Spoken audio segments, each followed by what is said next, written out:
Bismillahirrahmanirrahim. Assalamualaikum warahmatullahi wabarakatuh. And a very good morning. Yang berhormat Datuk Sri Anwar Ibrahim, President Parti Keadilan Rakyat and former Deputy Prime Minister of Malaysia. Yang berbahagia Mr. Chia Chuan Yong, Chairman and founder of International Strategy Institute. Excellencies, and I'm happy to see some members of the diplomatic corps are here. Welcome. Thank you very much for coming. And distinguished members of the media, ladies and gentlemen. First and foremost, I would like to thank the International Strategy Institute for inviting me here today. It is indeed an honor to be amongst all of you and to be given the opportunity to address this forum attended by so many distinguished participants. Excellencies, distinguished guests, members of the media, ladies and gentlemen, this forum, with the theme of charting the future of parliamentary democracy in Malaysia, cannot be held at a better time, considering the current political situation in the country. I had the privilege of serving my country as its foreign minister for almost 10 years and visited many countries which practices parliamentary democracy and that respects the fundamental rights of its citizens and flourishes the freedom of human rights. We in Malaysia also practice parliamentary democracy, which is cherished by every Malaysian since the founding of the Federations of Malaysia in 1963. The supreme law is vested upon the people to elect their representatives to form the government through free elections. Like the Westminster model, we have the legislative, the executive and the judiciary branches of government to safeguard the tenets of our democratic principles laid out in the Federal Constitution. Each branch serves as a check and balance to ensure that there is no degradations of our basic principles of democracy.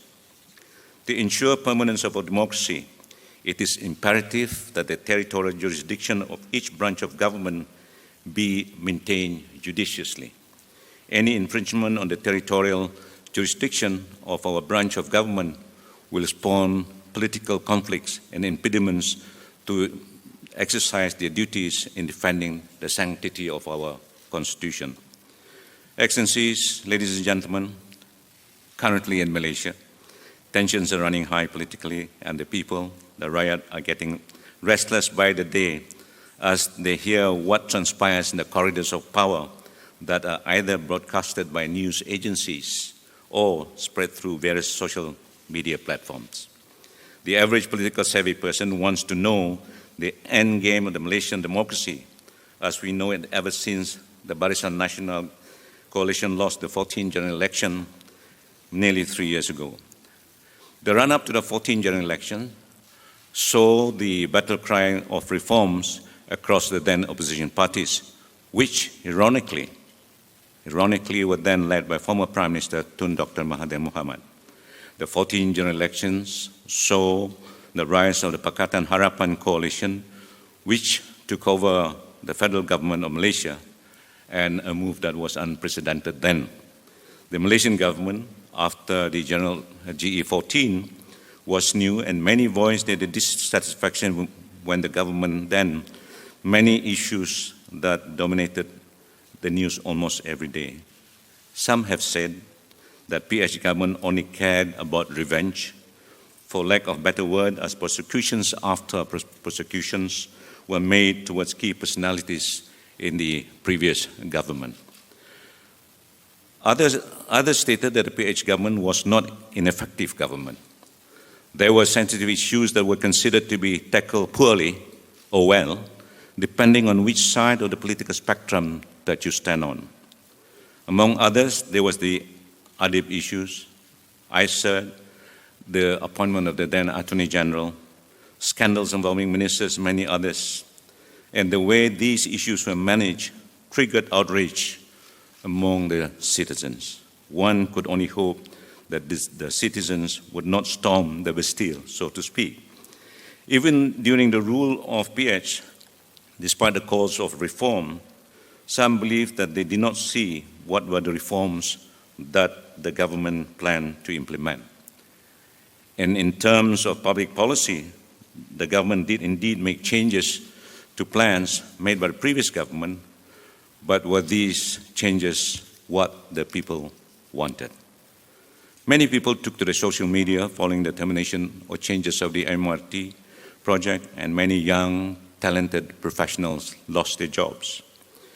Excellencies, ladies and gentlemen, it has been more than a year since the announcement of the first MCO, while the number of COVID-19 cases are considered manageable and vaccines are being deployed throughout the country as we speak.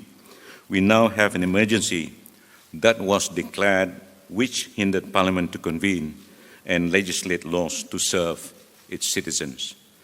This, to my view, is unfortunate, as it creates fissures in territorial independence of each branch of government.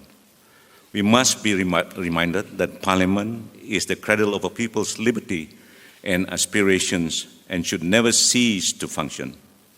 Any hindrance to the functions of Parliament may cause incubate popularism and extremism harmful to democracy. The Myanmar incident, for instance, should serve as a lesson to us all, where an elected democratic government was ousted and replaced with a military government, creating chaos to the social and economic order of the country, which has descended to harsh treatment of its people. Excellencies, ladies and gentlemen, following the Sheraton move, many people believe that the present government is a backdoor government, but then again others may have the opinion that the current government is a savior to the PH, govern many blunders. Having said that, the issue that have been plaguing the nation may not have just begun in recent times. It is imperative for the people to know that these issues have built over time. One cannot pinpoint the start of these issues to one person or even to one government. Aristotle postulated that there are three forms of government: the monarchy, the oligarchy, and democracy. And there's no perfect form of government. And although not one form of government is perfect, all forms of government need reforms or the society that it governs will fall into chaos. Throughout the years, governments have been reformed to pave the way for better administration to serve the demands of the people. When governments fail to care for its subjects, we will get revolutions instead. And among the big revolutions were the French Revolution, the Bolshevik revolutions, the Maoist revolution closer to home across the South China Sea. And this revolution took place because the people perceived that the government was not doing its job. The French Revolution abolished the monarchy there, and in its place a republic was formed, and the people were free to elect the leaders who would in turn be accountable to the people. One must always remember that in a democratic society, elected leaders are accountable to the people who voted them in. While revolution have not taken place in Malaysia thus far, and we pray that it will never happen. And we hope that our society needs to collectively embrace reform, since democracy cannot simply be reformed by those in the office. Excellencies, many of us have heard a dictum, a government by the people, a government for the people and by the people, and within the context of modern democracies. This clearly implies that an effective reform can only be done within that order, a reform of democracy for the people, by the people. Reform must be done with the good of the people in mind, and collectively we know what is good for us. While most people are aware of this fact, implementing change can be difficult. To facilitate change, the people must be able to vote for and elect those who clearly share the same visions and aspirations in large numbers to form a government to deliver what they want. This is where the topic of political parties came into play, and those who offer themselves as candidates usually use political parties as platforms to contest. In Malaysia, race-based parties are predominant ever since our independence. However, we cannot say that the people back then were wrong to have founded race-based parties, as that was the formula that worked best for us back then. Despite the existence of different race-based parties, the leaders back then knew that the only way forward was cooperation among the races. Indeed, our nation is a melting pot of religion, race, culture, and languages.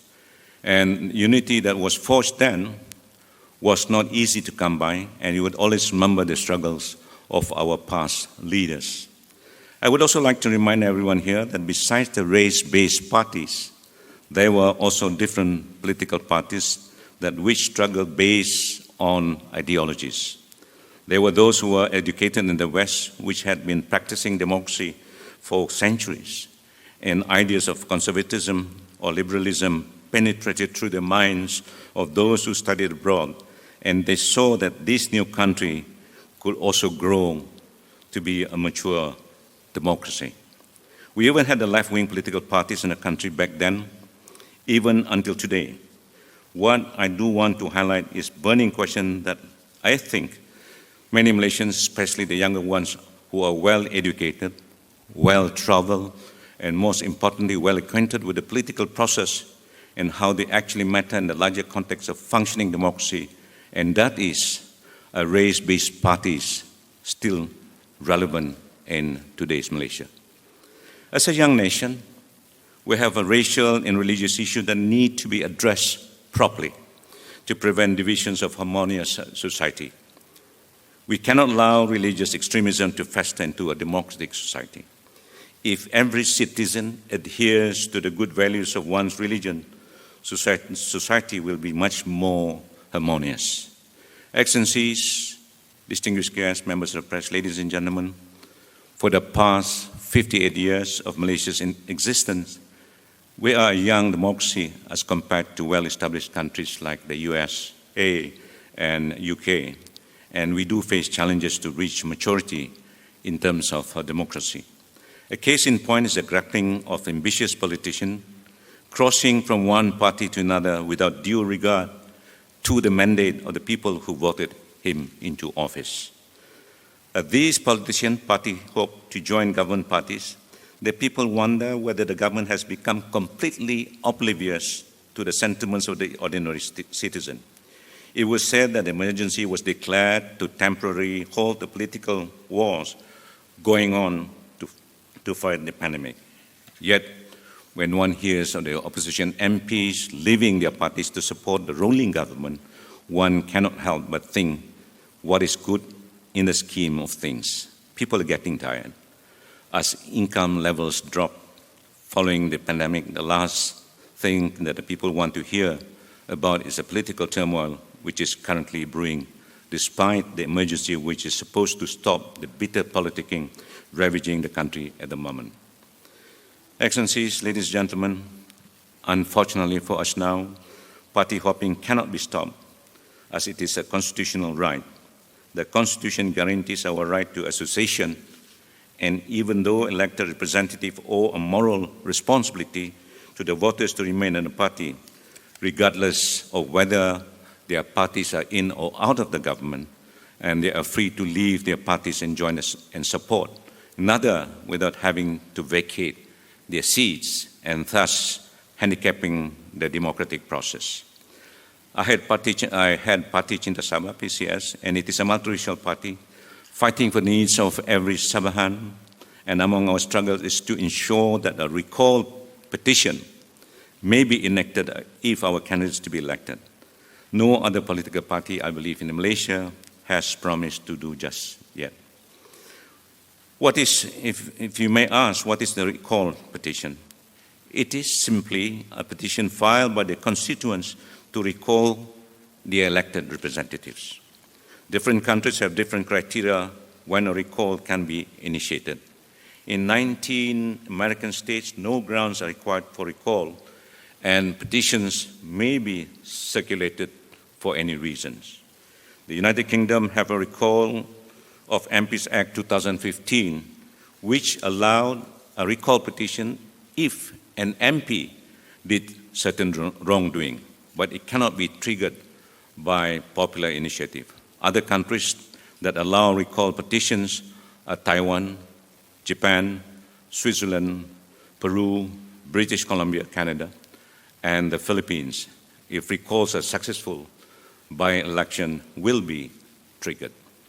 If we can table the enactment of a recall petition, we can therefore set the criteria for recall that would allow constituents to recall the elected representative if they are deemed to have not delivered their mandates that was given to them. Switching parties, for instance, and of course, petition would have to be made to the election commissions for a recall or voters asking for a recall. There are criteria to be set in the law-making processes. The elected representative still has the right to switch to another party if he so wishes, unlike the anti-hopping law, which would prevent him from doing so altogether.